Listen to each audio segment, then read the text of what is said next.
इस वक्त की बड़ी खबर, टीएमसी सांसद नुसरत जहां ने अपनी शादी को लेकर के एक बड़ी बात कही है। बड़ा खुलासा किया गया है। नुसरत का कहना है कि उनकी शादी मान्य ही नहीं है।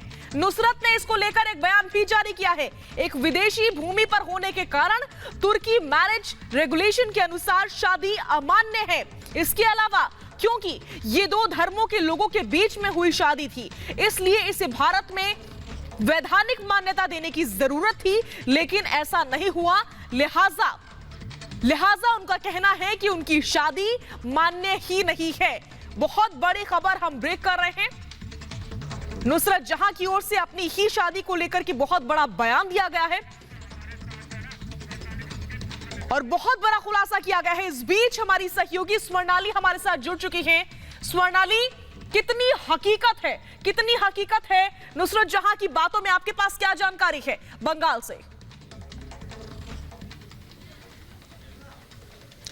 जी, जैसे पहले हम बताना चाहेंगे कि ये पहले आज प्रेस एक रिलीज किया है नुसरत जहां ने, जो मेरे पास अभी हाथ में है। तो इधर एक 7 पॉइंट उन्होंने मेंशन किया है, जहां पर पहला पॉइंट लेकर ही सबसे बड़ा प्रॉब्लम बखेरा खड़ा हुआ है, जहां पर वो बोल रहे हैं कि being on foreign land as per Turkey's marriage regulation the ceremony is invalid. इधर सबसे बड़ा क्वेश्चन ये है बंगाल में कि नुसरत जहां का जो मैरिज है वो सोशली मैरिज हुआ था और उसका सोशल एविडेंस चारों तरफ था, मतलब कि सोशल मीडिया पे था और चारों तरफ, मतलब कि टीवी में बड़ी तरह से वो कवरेज भी हुआ था। तो सोशल मैरिज जो हुआ था वो अभी कैसे बोल सकते हैं कि वो लिव इन रिलेशन में था, क्योंकि अभी उनका कहना है as per this press release, उनका कहना है कि वो लिविंग रिलेशन में था निखिल जैन के साथ। और इसका मतलब है कि अभी सेपरेशन का कोई बात ही नहीं उठता है। लेकिन एक बात मैं इधर बताना चाहूंगी, टर्किश लॉ के मुताबिक वो ये बात कहना चाहते हैं, लेकिन पॉइंट ये है कि टर्किश में हमें पता है कि लास्ट फॉर फ्यू ईयर्स एक ट्रेडिशन हो चुका है कि डेस्टिनेशन वेडिंग, जहां पर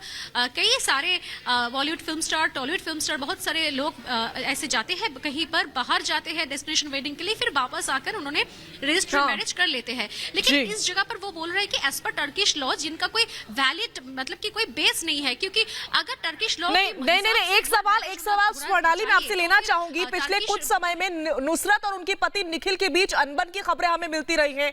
प्रेगनेंसी को लेकर के भी खबर मिल रही थी, जिस पर निखिल ने यह बयान दिया था कि मुझे तो ऐसी कोई जानकारी ही नहीं है।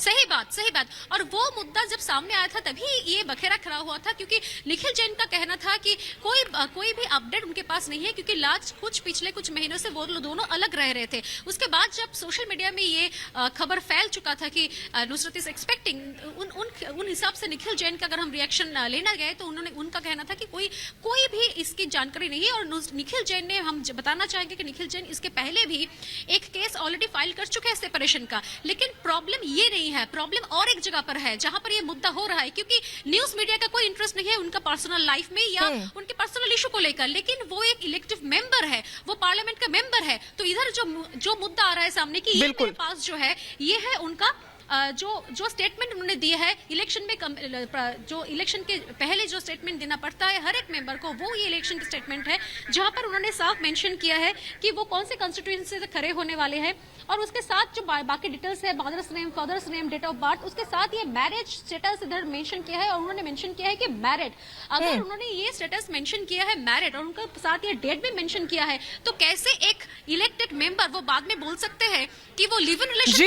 जी स्वर्णाली, एक बार फिर से मैं आपके पास लौटूंगी। फिलहाल बहुत बहुत शुक्रिया तमाम जानकारी और बातचीत के लिए। और इस बीच एक और बड़ी